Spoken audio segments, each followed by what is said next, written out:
You're watching Herald Now. Great to have you with us this morning. I'm Michael Morris. It's time to talk the big issues of the day. Joining me for our panel, we have Simon Wilson, New Zealand Herald senior writer, and Dave Letele, BBM Motivation founder. Great to have you with us, guys. Hey, morning, Michael. So, Simon, you were there at the council during this density decision. What are your thoughts on the outcome? So, 7-hour meeting. Have you got an hour and a half for me to try and summarise it? No. We want the short version. The very short version. It's a remarkable thing. 7 hours, and in the end, the vote was 18-5, which tells you that actually it wasn't a split down the middle, difficult controversy. There was a small number of councillors who were opposed, and all the others understood why they were doing it. We are getting more density around train stations, town centres, along arterial roads as the economy improves, because that's not going to happen. Developers aren't going to build big buildings until they've got the money to do it. But almost all the suburbs of Auckland will get less density because this removes the 3x3 rule, which previously had allowed any section to be divided in three and have a 3-storey building put up on it. This removes that. And at the same time, there will be what's called proper management of natural hazards, and that's coastal erosion and floodplains. After the 2023 anniversary weekend floods in Auckland, Council pleaded with government, let us downsize, which is have less density, less housing in those flood-prone areas. Makes sense. Finally, they are allowed to do it. It makes a lot of sense. Yeah, Dave, where do you sit on this? I mean, these big, up to 15-storey highs near these bus stations and train stations. I mean, does it make sense? Yeah, I mean, it has to happen. Yeah. It has to happen. So it's a good idea. For me, as long as, they build everything else around it. Like if I went to Dubai, and when they go out and they build these new things, they put all the infrastructure around it.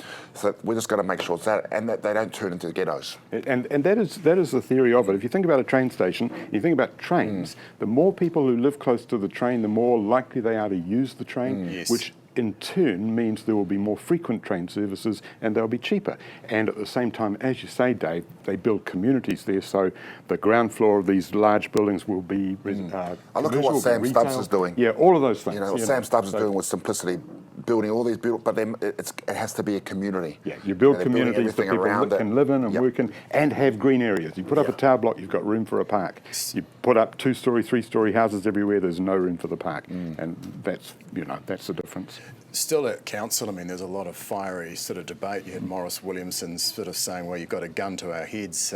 We're damned if we do, we're damned if we don't. What did he call it? Do you think that got much traction? Well, Morris's position was interesting. I heard him out in Howick on the election campaign trail a few weeks ago saying this isn't going to happen. I can assure you all it's not going to happen. In the council meeting yesterday, we've got a choice between a firing squad and poison or whatever it was he said. Lethal injection, that's right. Yes. He voted for it.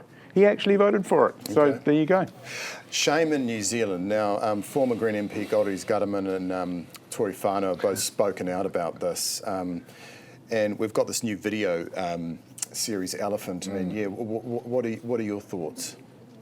It is a very difficult issue in this country, particularly the way in which women in public life are treated. And Goldie's Gutterman, Tory Whānau are two of the people in that video who have spoken out about that. Dealing with shame is extraordinarily difficult, and shame is one of the main drivers of keeping us all socially on the rails. And so shame has a useful function in society. Yeah. But at the same time, it can be so overwhelming because the pylon is so big. Yeah, I think, when you're entering public life, I mean, it's the same with even with me with a little profile. I remember getting, the worst message I ever got was, I'm going to send you some rope to hang your family with. Someone said that to you? Someone sent me this message, that this is the stuff that, even now I still get this, but, the thing is you just have to, you just got to be careful what you do. But do you think, Dave, we need to be better as New Zealanders about talking about this sort of stuff? Opening up about it. 100%. I mean, unfortunately, this is the world we live in. And we do have to talk about it. What they're going through, I mean, it's horrible. But at the same time, if you're entering into this public domain, you can't do. You've just got to be very careful what you do. If you make a mistake, my advice to them, they own it, and you just got to use it as fuel to keep you going. To drive you to be better. And you probably need people who are going to filter stuff for you. Yeah. Don't read everything Don't yourself. read. I don't read. I don't read messages anymore. Yeah. The social media comments say sometimes you've got to steer clear of that sort of stuff, right? For your own mental health. It doesn't make what they're going through is not right, but at the same time, like you can't. It sounds. You can't also use it as an excuse for why you've done what you've done. Okay, changing tack a little bit, Simon. We're all on our phones scrolling away, and now we learn that they've got the Google glasses, and you can actually, pick up calls and read messages. What are your thoughts on these smart glasses? I haven't tried it, so I don't speak from experience. I do know that what happens with a cell phone is that when somebody's on a cell phone, it's not like they're just having a conversation with somebody else or listening to music or doing any of the normal things. It is totally focusing. The rest of the world disappears. And you notice that with people walking down the street, you notice that with people crossing the road while they're doing it. Sitting with your family having dinner. There you go, But what's everyone's screen time here? Have you checked your screen time? You don't ban the phone at the dinner table. Oh, we don't have dinner at the table anymore, unfortunately. Oh, you're on the couch too with the Yeah, boss? just going with Still got to ban the phone. But what's everyone's screen time here? Do you know what your screen time is? I don't count it up. So I had monitor it and mine's 8.5 hours a day. 8.5 hours. Is that good or bad? You're in trouble, mate. That sounds pretty. So what's the plan? You're going to get it down from that? I'm trying, but it's so much of what we do is based on is online. 8.5 hours. 8.5 hours is quite a lot, eh? Generously, You half love the your gram, waking mate. time.